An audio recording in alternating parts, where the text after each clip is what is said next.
place where if people got more money, they can pay extra if they want. That's great, fantastic. Again, it's part of the patronage that they know that all the money I make, because it's all I do all day. I don't go on holidays, I don't go around. I make records out of the money. The money goes back into the business. So, it's a strange place at the moment. And I think the whole Spotify argument is just grim. I think it's really hard. And because it's hard enough anyway, because, the price of a CD is less now than it was 15 years ago. Do you know what I mean? It's like you're paying like $10, whatever, for a record. 20 years ago, it was $15 for the CD, and people complain. And I'm like, I've spent a year and a half making that record. You're moaning about paying $10. You pay that on a coffee. You're going to Starbucks or you buy a pizza. And it's like, pizza is gone. But I'm giving you something I've worked 60 minutes worth of music that you can love. And I have, and it's all wrong. And then when you try to charge more, people go, oh, no, you can't do that. I can get it. It's free on Spotify, or so-and-so selling a record for $7. And you're like, oh, no. It's, you wouldn't do it with, with paintings and stuff, the people, it's a different world. And the music has become so cheap and disposable. I'll get off my soapbox now. I'll rant about it all day. Yeah, no, I know exactly what you mean. Now, in my case, like I told you before, I have a big music collection, about 10,000 between CDs, Blu-ray, vinyl.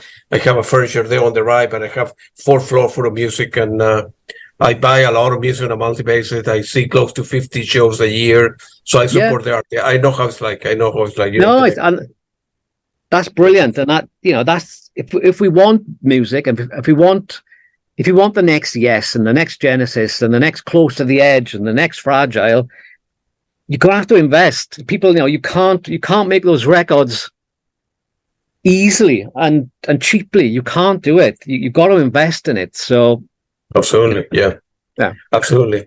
Let's go back to music. So in 2004, you released another great album, a live album, Another Time, Another Place. That was recorded in Europe from 2002 to 4.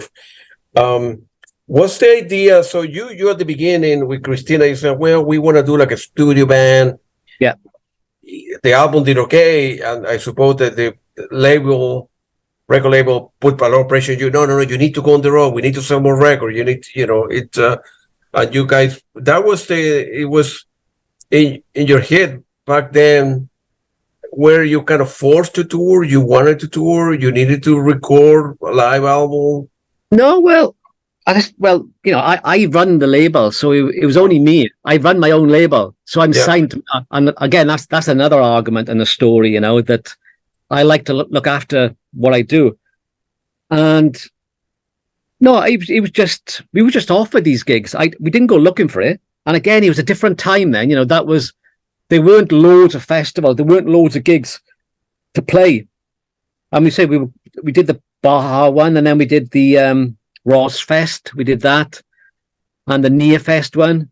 So we did quite a few American ones. But it's part of what we do. And I think, if anything, I think Magenta sound better live. I love making the records and everything goes into them and all the detail. But then the live band we got, as I said, Christina doesn't come from a prog background. She doesn't know any prog. She's a punk. She did punk music with us, the Sex Pistols. That was her background.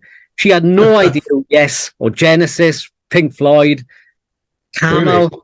Yeah, so she had no idea of it whatsoever. So when she'd be doing all these interviews and be going, what do you think about the latest Flower Kings record? What do you think about the latest Dream Theater? I haven't got a clue. She didn't have a clue. Yeah. But where we benefited from that was when we played live, most bands took it all so serious, and the same with the guitarist, Chris, who plays in the band on all the records, because that's basically Magenta. It is me, Christina, and Chris Fry, the guitarist. That's the core of the band. And Chris and Christina both don't come from prog backgrounds. So when we went to play the live gig, all the other bands were playing and they were like looking at their shoes and everything was serious and, you know, doom and gloom.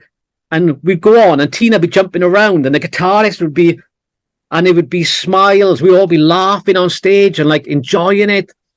And the audience loved it. And that, again, was another reason why Magenta took off, because we were different to every other band. We didn't take it that serious. Musically, we did. But well, there's no point in being on stage if we can't enjoy it. So we did the gigs and, you know, we did really well in all the festivals and, you know, we do gigs to this day then, really. And it's always the same, you know. I'm not a big fan of playing live. I don't like all the traveling. But once I'm there, the gigs are great. And I enjoy myself, you know. I want to be smiling on stage. I don't want to be looking around and everyone's miserable. Yeah. And nowadays, as you know, right, I'm not telling you anything new. Many bands are forced to tour a little bit, you know, because the money is there and, you know, fewer and fewer people, you know, buy records or CDs all over the world. And with the Spotify argument and people download the stuff, the only way you put an album out, I don't know, it costs you $20,000. The only way you can record the money is you need to tour and you end up selling T-shirts and meet and greet and, you know, signs vinyl at the end of the show to record that investment, you know, so you're... Well, it's all that. We do a lot of that where, you know, we'll put on a special show, which is going to cost money, but I know that we can film it and put a DVD or a Blu-ray out of it, and I will make the money back to pay for the shows, the big shows. And we've done that quite a bit of late. And, you know, again, I like doing that because it allows me to spend a lot more on the show, and we can get extra players in like flutes and oboes and percussionists and stuff. We bring them all up to have a bigger band playing live.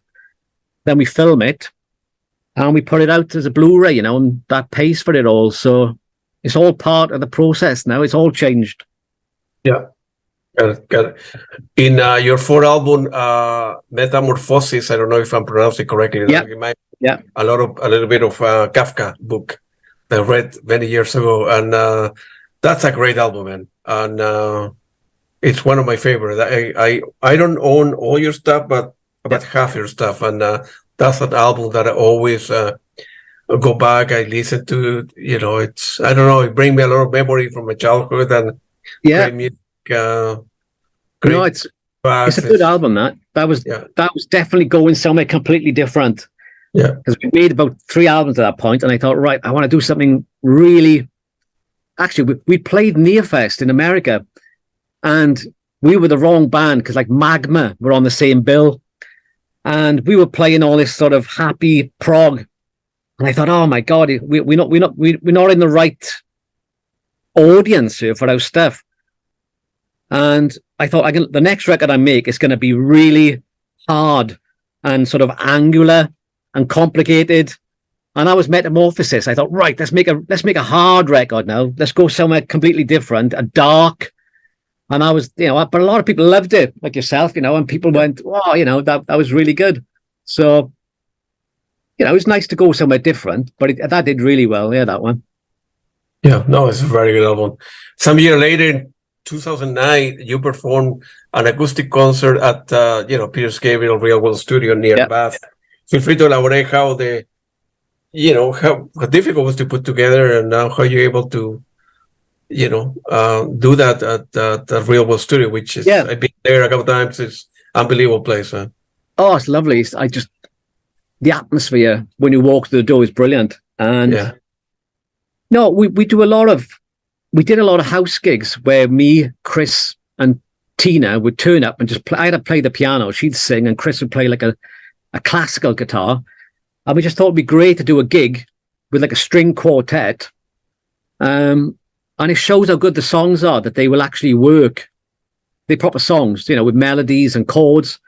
And I love any opportunity to play like a grand piano, because playing these synths is horrid. There's no feedback, but playing a real piano is, I love doing that. So we just arranged the songs for the string quartet, and Real World seemed the place to go, really, the only place to do it. And it was fantastic. And we've been back a couple of times and did a couple of shows there and stuff. It's great. It's expensive to rent the place for, X number of hours of a day and use the main area there. Yeah, it's changed. I think when we went there first, it was very much welcoming you in and let's make it all work kind of stuff. But now I think they can see they can make money from it. Yeah. So it's a lot more expensive to go there, and it's charging by the hour. Everything is an extra charge. Yeah, and it's a bit more corporate. Whereas when we went there first, it was lovely. Everyone was like, "Oh, coming in and do it," and it was a really lovely vibe. So it's very expensive at the moment to go back in and do stuff. We go there every so often, record and stuff, but it's quite expensive. Yeah, nowadays a studio need to be run as a corporation. X number of dollars. You need to pay the recording engineer, somebody to clean the place, keep the instrument up to date, and different. A real world, they have different rooms, and and it is expensive. So for many people, unfortunately, could not afford doing that kind of stuff. But it's a great place to record music, and some year later, you end up releasing another great album called Seven, the instrumentals, and 210, I believe it was, 7 and 27 down the road. Feel free to elaborate how they came together, changes going over time from the fourth album to the fifth and the sixth. Yeah. Feel free to elaborate on that. As I said, I just get bored. So every album goes in a slightly different direction, really. And I don't know, it's whatever. It's whatever's going to be, whatever's different to the one we've just made. So if we make something that is really sort of retro prog, sort of very sort of 70s based, then the next one I want to go somewhere else. But like Metamorphosis, which is quite dark. And then we made one then with shorter songs. I thought it'd be nice to make an album, instead of having 20-minute songs, you'd have like 5-minute epics. And we did an album called Chameleon. And that was all short songs. And then the 27 Club, that was going back to sort of prog, classical prog and stuff. But every album's got like a concept as well, with the 27 Club was based on all the people that died at 27, like Jimi Hendrix and Janis Joplin. So that was the concept there. And I like to work with a concept. My brother writes a lot of the lyrics. So we always like to, I like to hang all the songs on a concept on a record, really. So the 7 album was like the 7 deadly sins, and each was about that. But it's, each album develops, and as I said, there's different players on it, different drummer, bass player will come in and we'll do something different. And, we've been going like 20 years now, so you're trying to keep it fresh all the time, and the last album we did, the Masters of Illusion, that was trying to go back to the 7 kind of vibe, sort of classical and all that kind of stuff. But I've done that record. So with the next record, I'm just waiting for the idea to pop into my mind. I'm not sure which. I need to come up with a direction and a sound that excites me, and then I'll go make it then. But at the moment, I'm like, nothing there at the moment. I'm like, okay, I'm just letting it, taking a bit of a rest, doing the Cyan album, which we're finishing at the moment, the new Cyan album. That'll be out in November. And then I'll have a look at some new Magenta stuff then.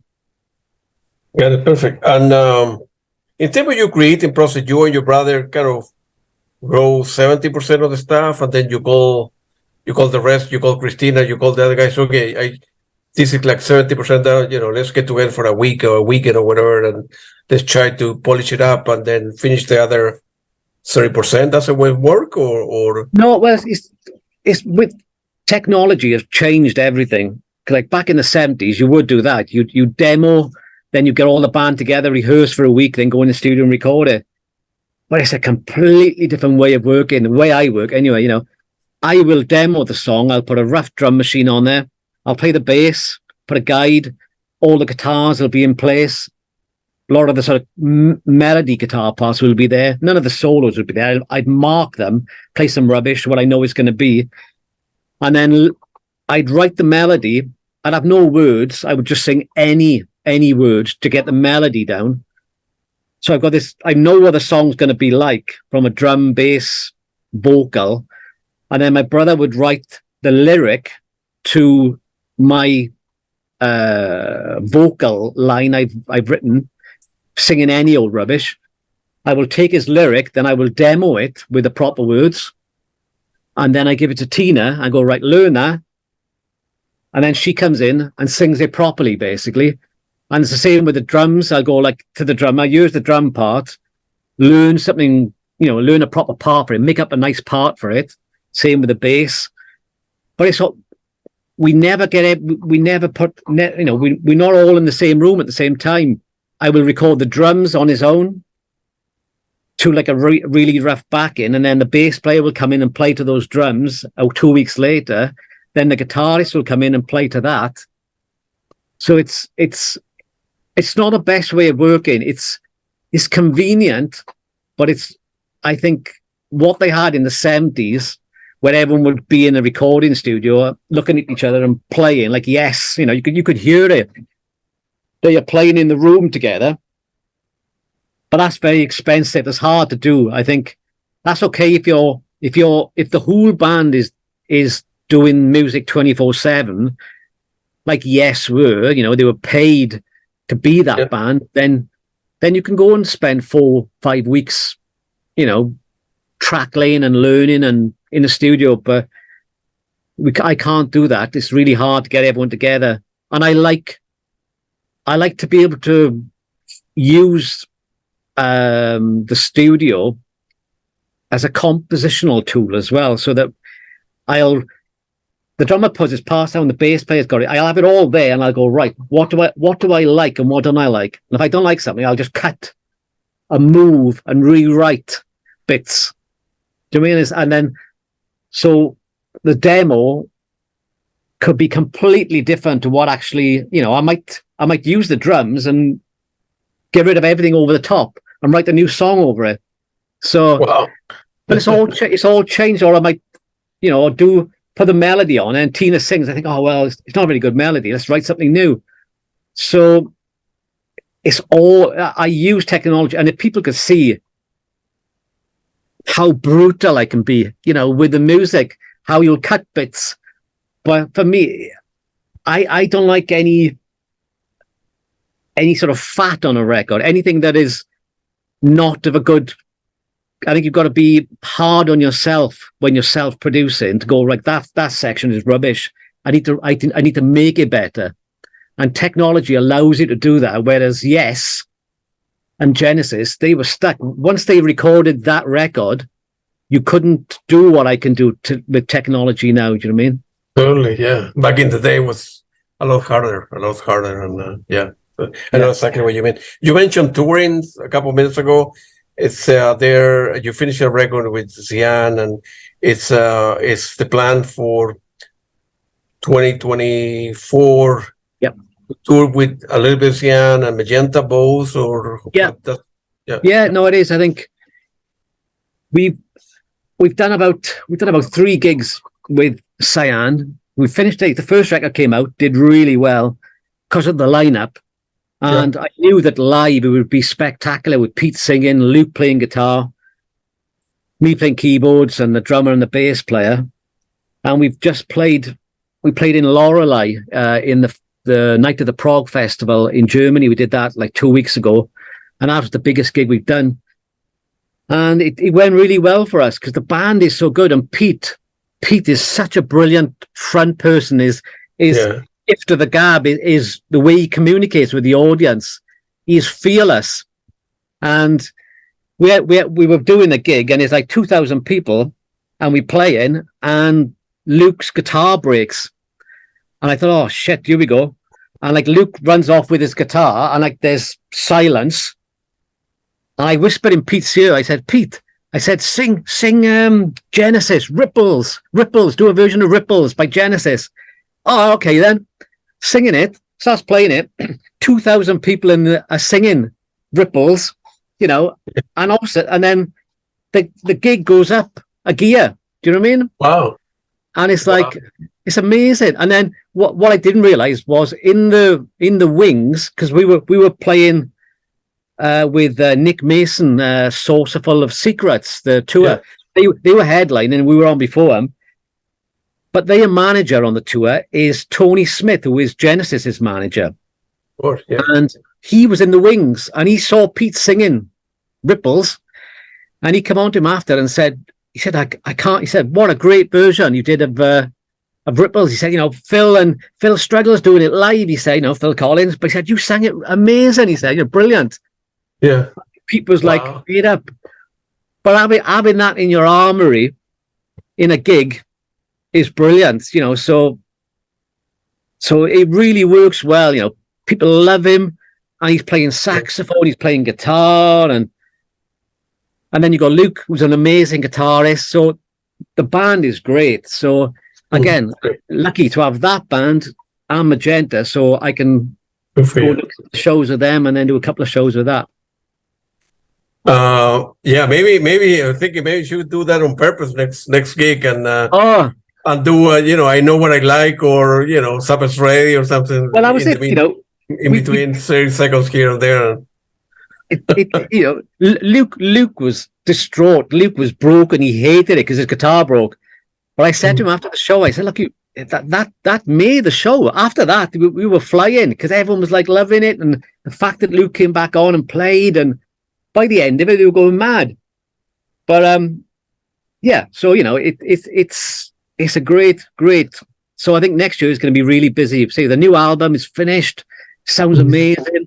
That's coming out in November. And then we're looking at gigs for next year with Cyan. Then that's big part of it. Any possibility of coming here to United States to play? It's very expensive for you guys, right? You need to pay a visa. It's a nightmare with all the visas and stuff. But I think we would look at it. I think because I wanted to do a second album. I wanted to get 2 albums under our belt before we did it. Before we did a lot of gigs.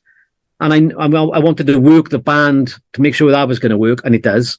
So I think we will look at next year. I think it'd be nice to do, I don't know, Ross Fest or a festival or something out in America. And I think we are, we haven't done it for a while. I haven't been over and played there a while, but we could look at that. And there's like the Cruise to the Edge. There's that as well. They do that. We could look at that or something. But hopefully.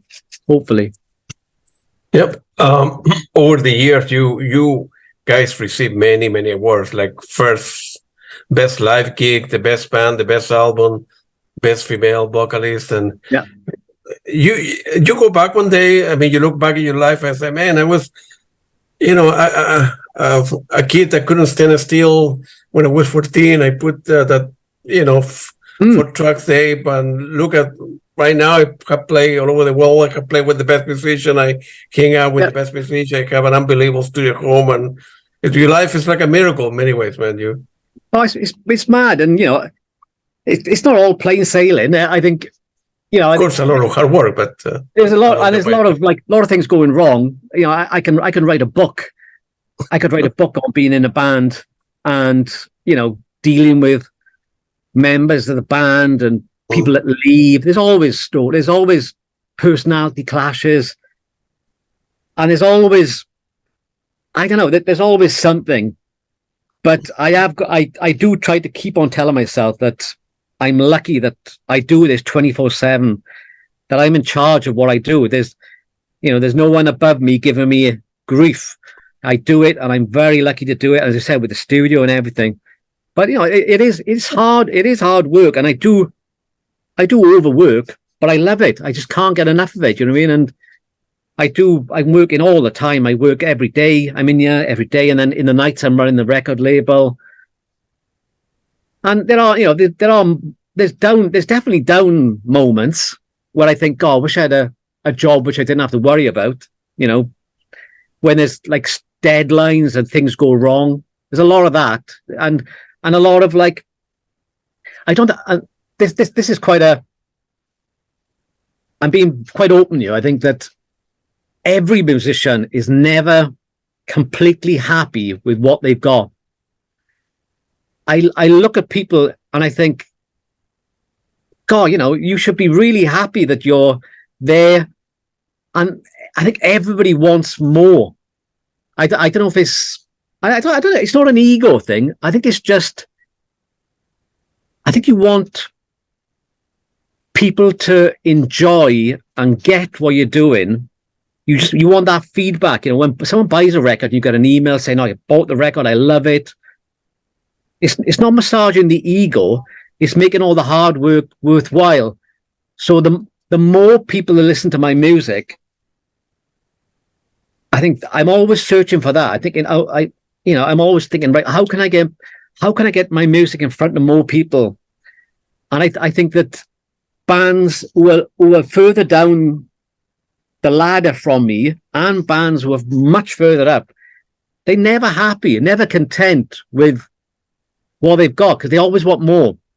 I think Steve Wilson is a prime example. I think I look at him, I think, my God, you've got everything.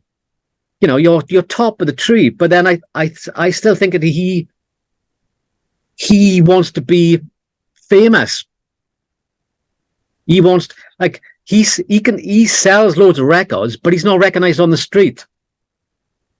Do you know what I mean? And some people want that. He's like Phil Collins, could walk down the street and people go, "There's Phil Collins." If Steve Wilson walks down the street, he just walk. Very few people would know who he is. You know what I mean? So I think,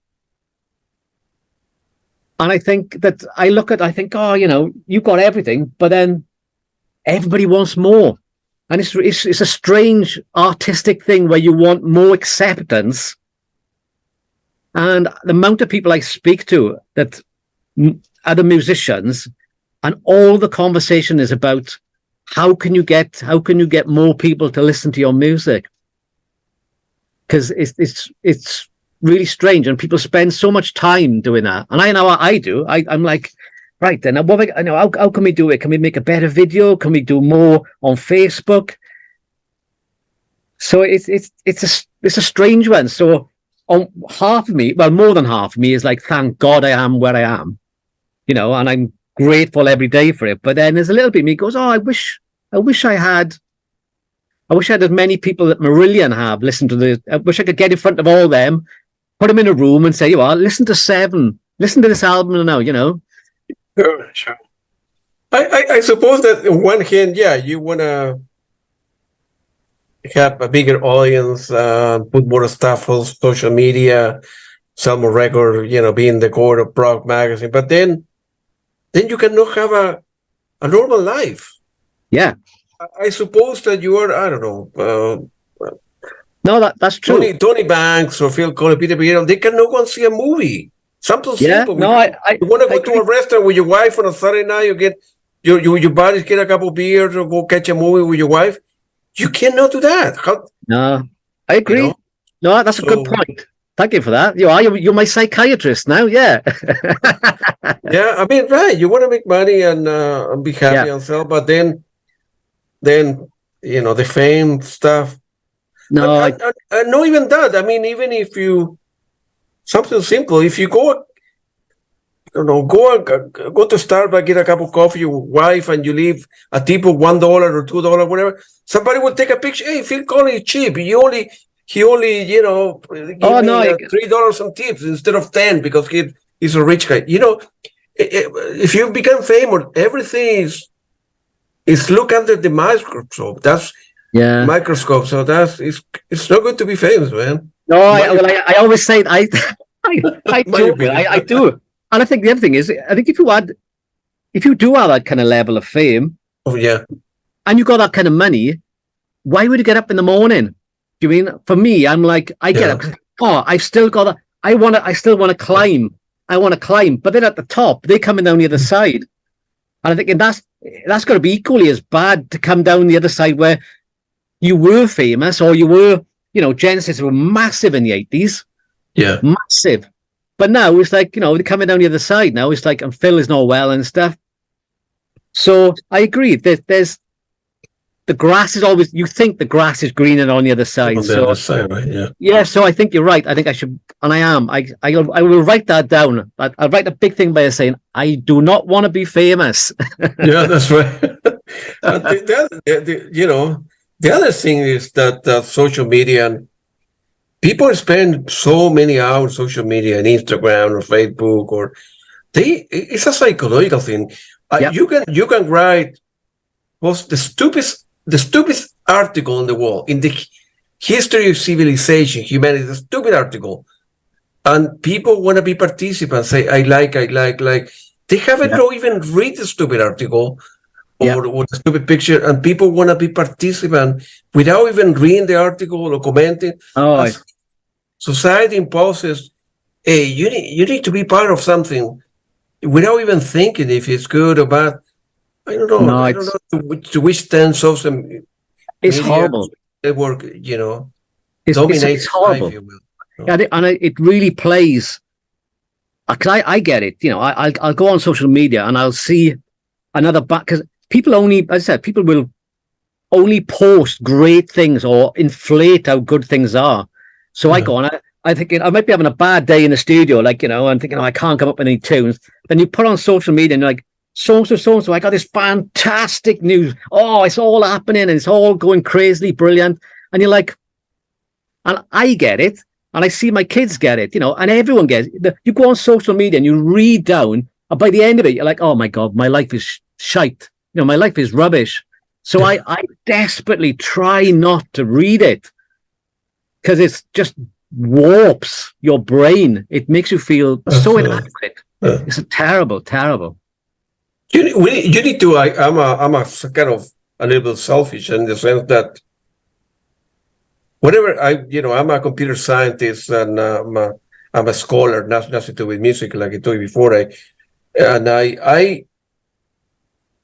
I try to do my best in everything that I do without thinking about how many, like this interview, how many people would like the interviews or reviews or in my work. I'm happy with myself, independent of everybody else. I kind of try to look myself in the mirror.